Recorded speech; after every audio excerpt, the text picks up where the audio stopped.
welcome to Silver Linings Talk Show. We are so excited to have you join us today. And we are very excited to have our guest, Danielle Mirandi, who is a licensed professional counselor. And I'm very excited. We are going to be focusing on men's mental health awareness. And Danielle is a therapist who works mostly with men, if not all with men. And there are so many pieces of our conversation today that I'm excited about when we talk about men's mental health matters. So Danielle, welcome. Thank you for joining us today. Thank you. I appreciate it. And if you can just give us a little intro about you and just a little bit of your experience. Yeah, so I've been doing this work for about 17 years, doing counseling. I was at a nonprofit called Bridges for about 12 years, and then from there I switched over to my private practice in Madison. I really enjoy what I do. I do a lot of work with men's trauma, but I work a lot with men and women and some teenagers.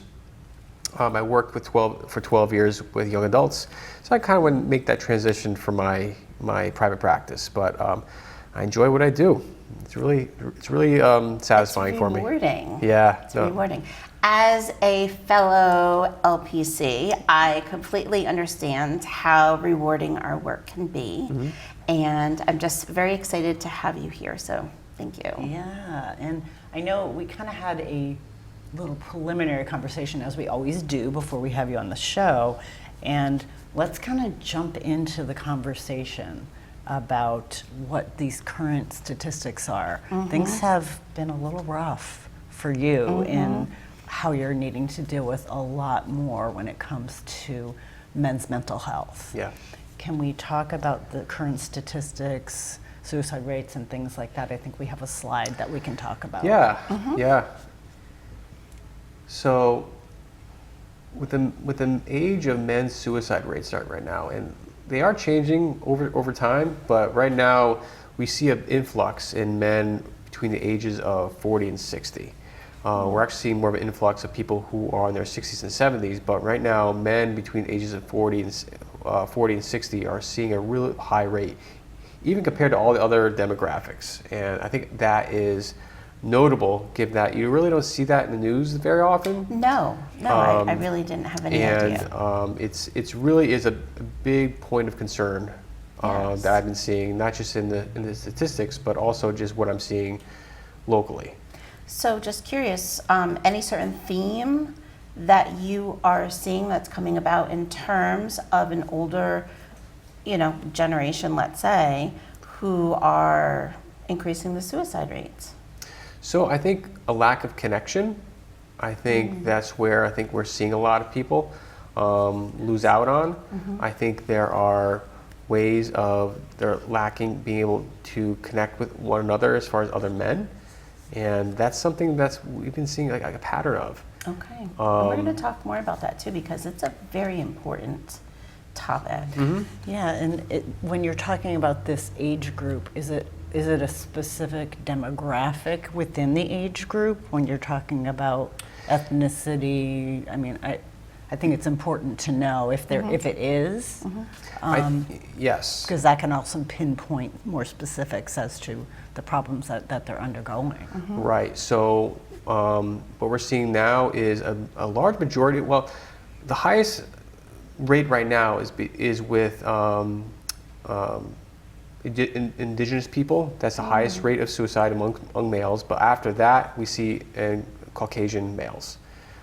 They're really close to one another on that, but white males between the ages of 40 and 60 is something we're seeing more of. Again, like I said before, it's actually like the age is actually growing, so we're seeing it more now in men in their 70s. But yeah, that's the majority of it that we're seeing, unfortunately. Is it primarily because those populations are growing as well? Yep, that too. And I think there's also a lot of disenfranchisement as well. I think there's a lot of men that the economy is shifting. So we're also seeing a lot of suicide rates, for example, men in rural areas in the country, high rates in rural areas because they don't have access to mental health care and disconnect. They don't see other men, or they are not open to talk about it. So we're seeing this more and more often. Yes. We have lots to talk about there. Diane, how does this make you feel? Yeah. You talking about me? Oh, well, this is near and dear to my heart. So 14 years ago, we lost my youngest brother to suicide, and he was about 34 years old. So I guess that fits in with what you were saying. What are the challenges impacting for men, especially with their mental health? Do you have ideas on that? Can you say that question again?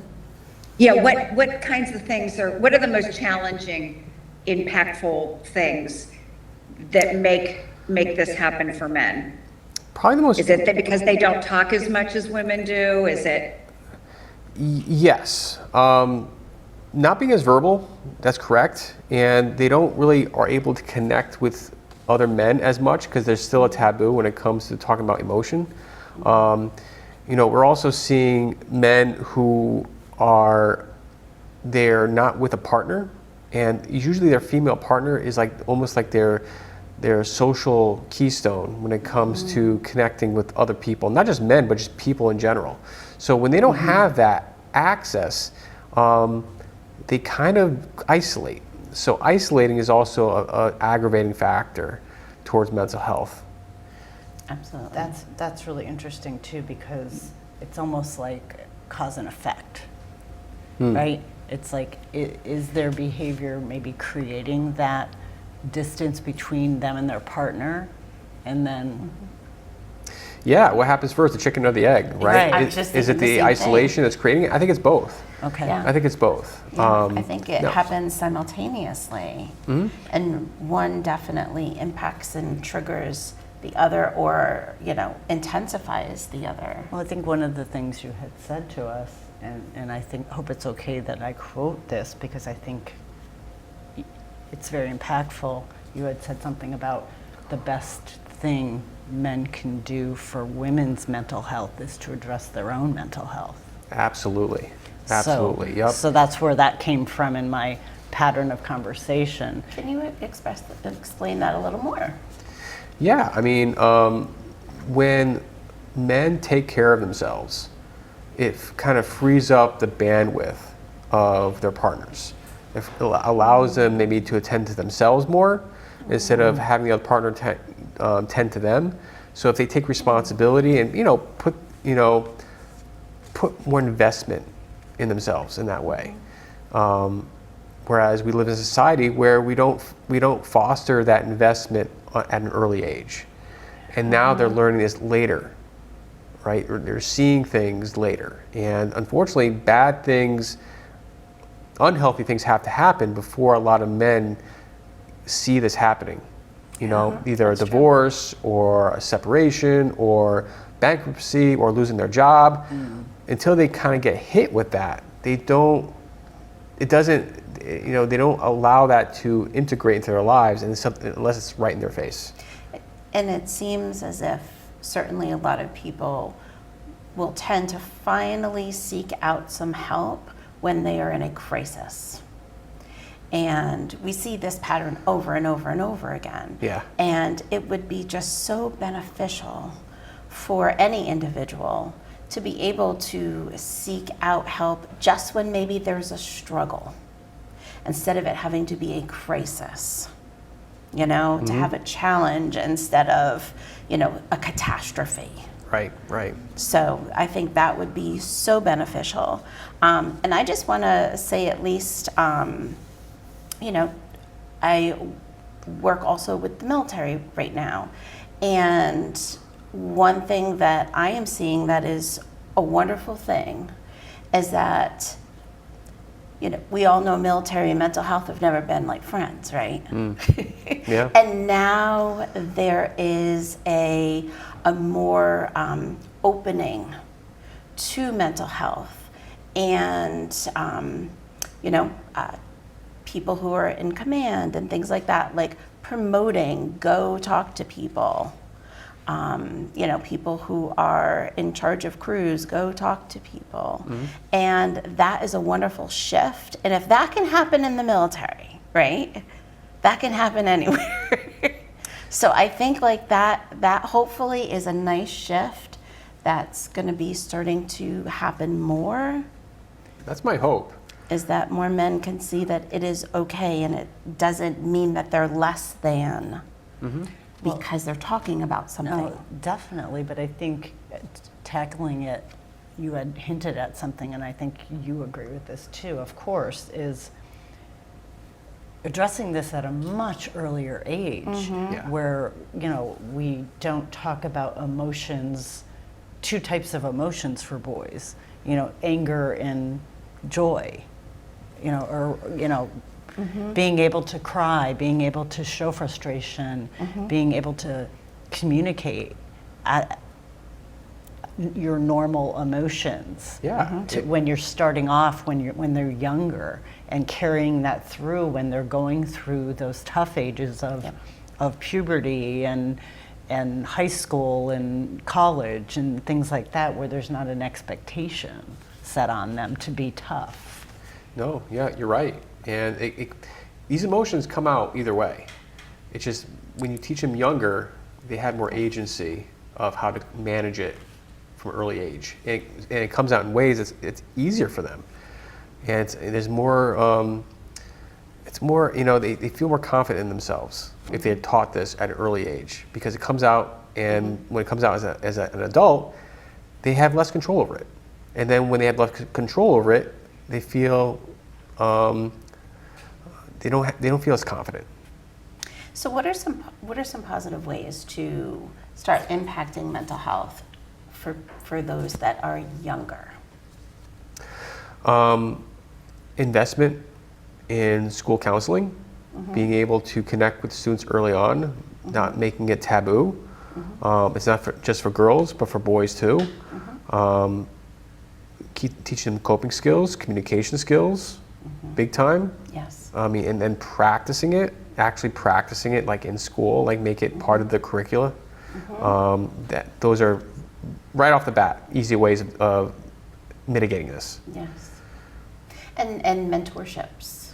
Mentorships, yep. And so having men connect with other men, and having men who are connecting with older men with more experience. So it allows them the kind of almost the, it gives them the ability and the, not just the ability, but gives them permission to be able to be vulnerable. I think That's a big piece. permission's huge, because I Yes. think that's maybe what they're lacking Yeah. in those situations. They're just like, no, I'm not supposed to. And where did they get that from, right? Society or something's telling them that that's not okay. Yeah. You know, to equate, not to equate vulnerability with weakness. Yes. I think that's a big piece that we have to try to switch gears on.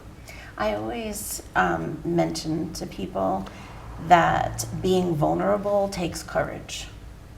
That it's not an easy thing, but it's something to be honored, is that it takes courage. And it took courage for you to sit here, or you to talk, or you to share, you know? Yeah.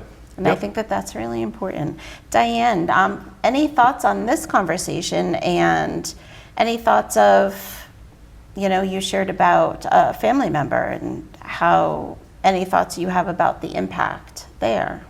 Well, yeah, I was just thinking as we're talking through all this, yeah, my brother had gotten a DUI, and he was very upset about that and embarrassed, and not doing real well in his job. So all of that made sense. And I approached it in probably not the right way now, hearing what you're talking about, because I was afraid to bring it up and directly ask him, how are you feeling about going through the process with this DUI and these when I would talk to him, I was trying to talk about, hey, how was the football game this weekend, and how was this or that. I didn't know that maybe I should have dug in more with him to ask him his feelings, rather than try to avoid that myself. So anyway, that's what I'm thinking right now, based on what we're talking about. Yeah, I think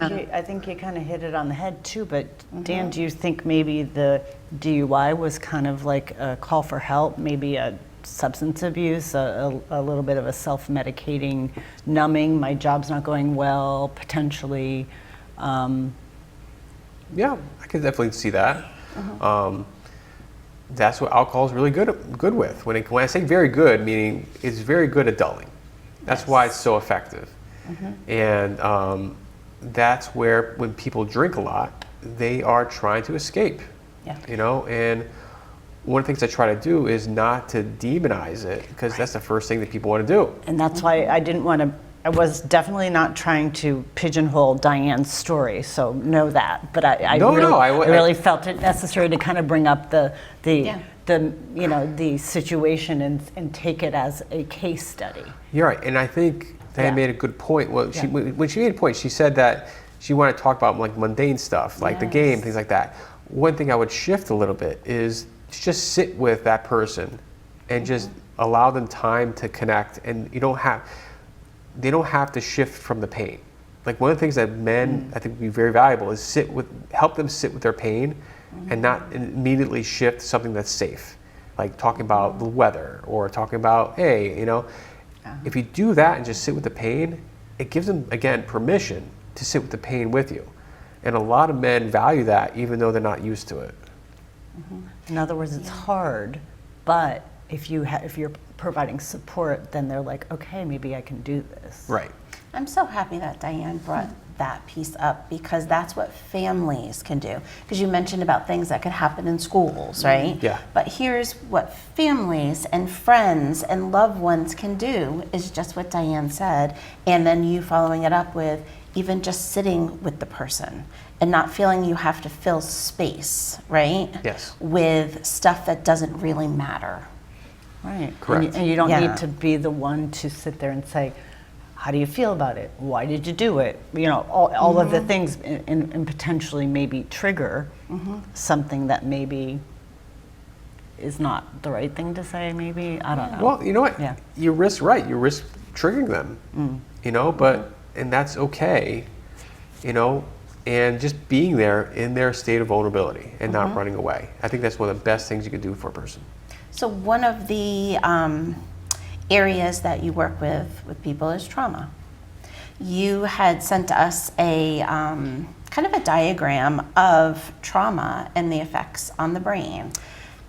Yep, So there I it is. wanted to kind of get a quick discussion about trauma and how it affects our brain. If you want, you can see it right there.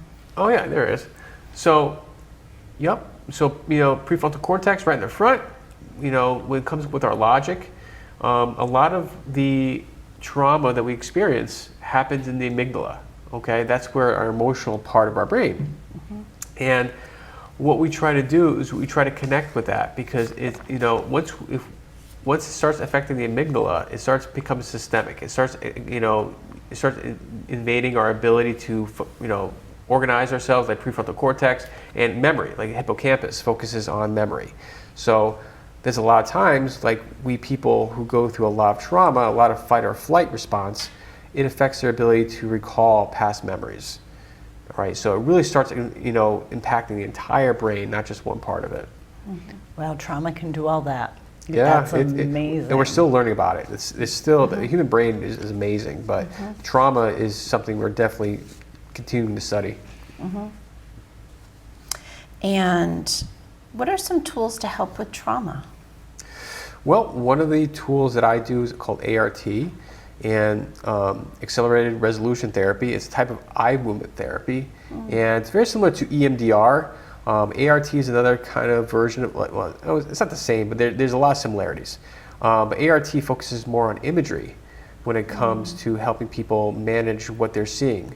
With ART, the belief is it's not so much the events are not traumatic, it's the imagery that's left behind that's traumatic. Okay. And ART focuses on helping a person see the imagery in a different way. Okay. All right, and we use eye movement to help do that. It's not so much hypnosis, but utilizing the eye movement to help their brain process the information in a healthier way. Oh, that's really And you interesting. did send us a photo on that too. I think it came up really quickly. There it is. So, I can't read it all from here, but it's a good, there it is. A good way of kind of putting on, like there's a trauma and then the art processing, and it focuses on what we call the parasympathetic nervous system, all right? And basically his brain works its magic, so basically that's a way of saying that we don't exactly know what really happens when it comes to, but we do know that the brain tries to, on its own, create what was called a homeostasis, a leveling off, to try to help a person. And when they have a traumatic event, you don't get that experience. With the eye movement and this ART process, it allows that homeostasis to happen in a more controlled environment. Okay. Right, and you're also doing, you're working with the ART, but you're also doing talk therapy. Yep. Yeah, doing talk therapy, allowing people to discuss what their trauma is. There's really a lot of good therapy. I mean, I do ACT, it's another really good therapy that I utilize. That's talk therapy focused.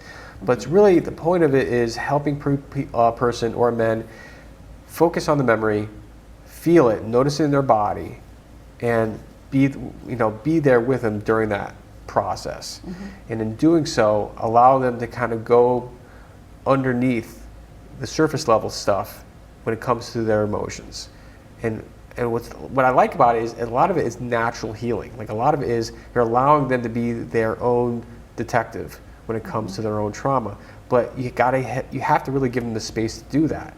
You got to feel to heal. Yeah, you got to feel the heal.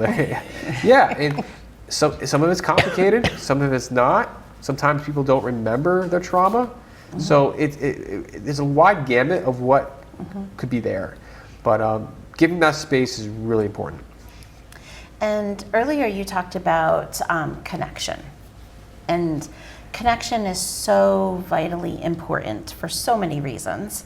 But as you were saying, the lack of connection was definitely negatively impacting men's mental health and increasing suicide rates.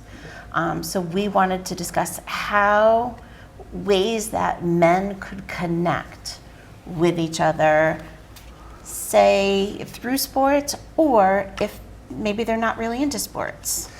Yeah, I mean, it really does depend on the person. I really try to give them as many opportunities to connect with people, as and I give as many examples as I can. I'll give them websites. The jury's out on certain types of social media, whether that's helpful or not, but for the time being, I'd rather them go on social media and connect with people to find groups for in-person connection. In-person connection is really, really key. Yes. Sports is great. I have a number of adults that that value the gaming community, like board games, video games, card games, you name it. Going to the movies, whatever sticks. Even trivia night, right? Trivia night, wherever it may be. Pickleball, I don't care. As long as they're conversing and having fun with people, and eventually what we call risking connection, right? Taking the risk to connect with somebody and eventually being vulnerable with them. So we got to give them that environment to experiment with that type of that dynamic. It may take time. It's going to take time, especially if they haven't had that for a long period, period of time. One thing that I've mentioned to some people too is do something simple to start with, right? Identify someone that you are somewhat comfortable with, right? You can identify someone. And then start off simple. Everybody's got to eat. Everybody likes to go out to eat, right? So maybe even just that ability to go out to eat, have a conversation, and then say if it feels comfortable and you find out you got things in common, then you can, decide to do something else after you eat. Sure.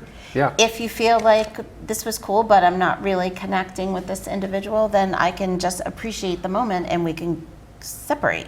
Yeah. That's the beauty of like a neutral public place where it's something everybody needs. I think you also mentioned there was a cool place in New Haven. Oh yeah. That is non-sports oriented that people can go to. Oh, and, yeah. And there's all sorts of activities. Yeah, so it's Make Haven. It's a maker space. Yeah. If you like any kind of hobby, they just have this place there where you can do any type of hobby you could think of. I highly recommend it. so the one I go to Elm City Games. It's literally right nearby. So you go and actually there's a arcade place right next door too. So it's that little area. It's like a little hub of places that you can connect with people. I love that. Definitely. Can Definitely. you just like show up there? Does it cost to go in? I think Diane has a question. Sure. Well, I can't hear. Do you just show up there? Does it cost to go in? How does that work? So, from Makehaven? Yeah. Yes. So they have classes there, and they also have a subscription service. So if you go there, you can also pay for a subscription where you can then get like a monthly service where I think they're open 7 days a week.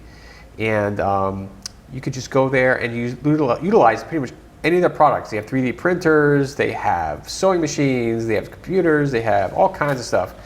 And you can either go there for like a one-shot class, or you can go there as a repeat customer, so to speak.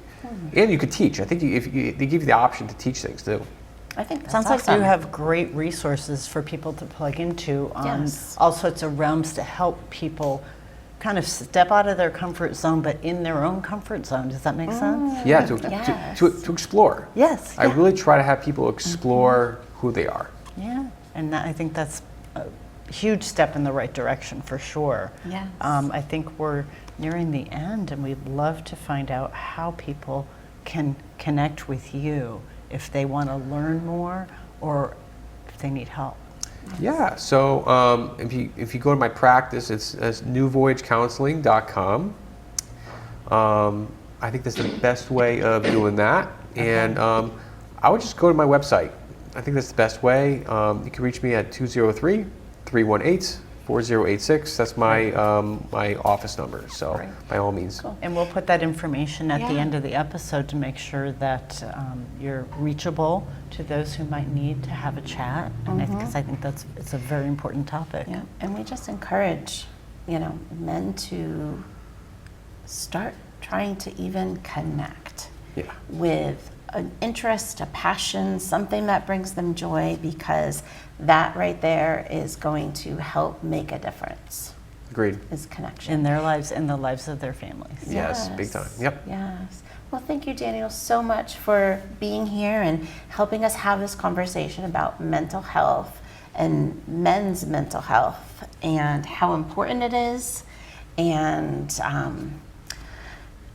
again, thank you for being with us. Thank you. Yeah. Have fun. And Remember to always look for the silver linings.